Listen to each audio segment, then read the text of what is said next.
We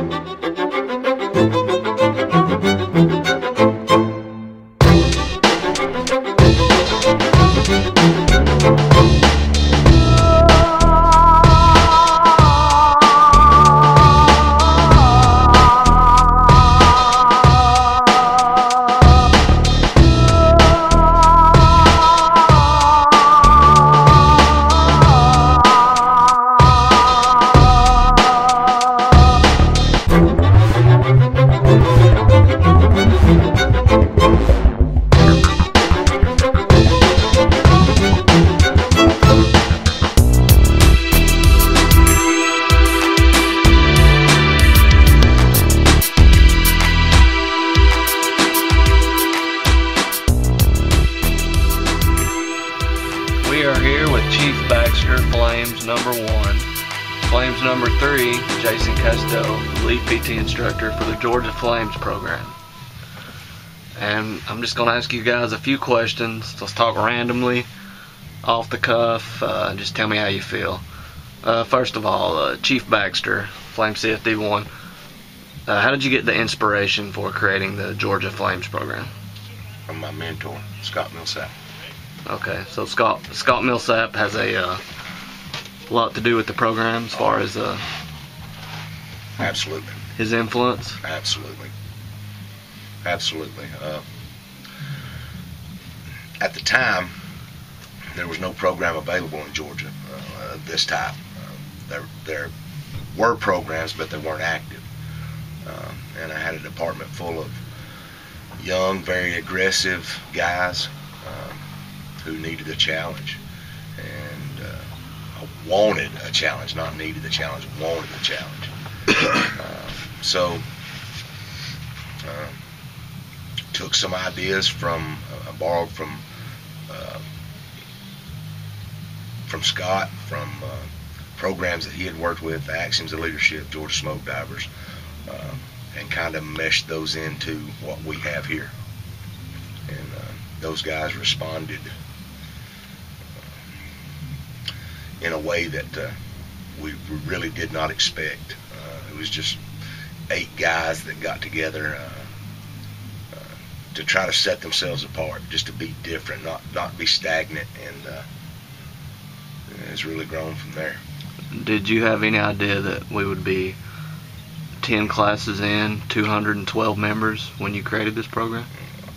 Absolutely no idea that we would reach 19 classes, 10 years, and 212 folks.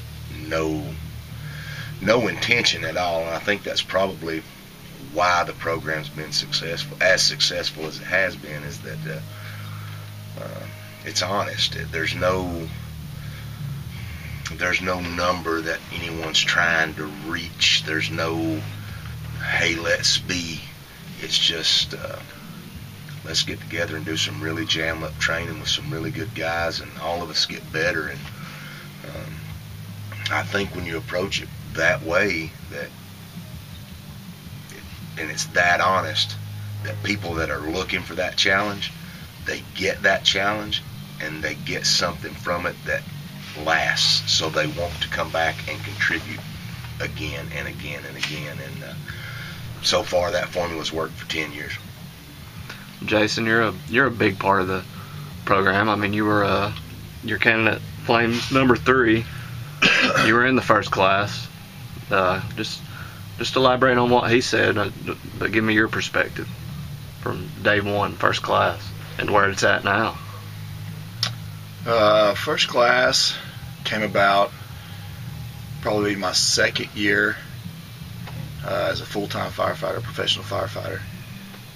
And like Chief Baxter said, at the time, the minimum standards, and sometimes I guess I can still say it now, of the fire service to us, I know a joke is a harsh word, but honestly speaking, the job that we are expected to do at any point in time, and then the ultimate price we're willing to pay at any point in time when you get hired on as a full firefighter is end game, is death. So why would you not just train to the point of just being the most elite you could be at your job? And at the time, I literally looked at Chief and said, "This is all that's expected of me." And my brother was the deputy chief at the time. I'm sorry, he was actually a captain at the time. We had military backgrounds. Chief knew about the smoke diver program. I had no idea. We wanted something like that. It didn't exist. We just knew we were supposed to be better. We could be better. And we had a department that allowed us to explore that. We had a chief that was, at the time, he was deputy chief / training officer. And he basically let us just run with it. I mean, I can't say how lucky we were. But it was paramilitary-esque in some of its ways, and it's still that way today. And it's self-perpetuating. It is. If you're here and you graduate, it just, for some reason, it draws like-minded people.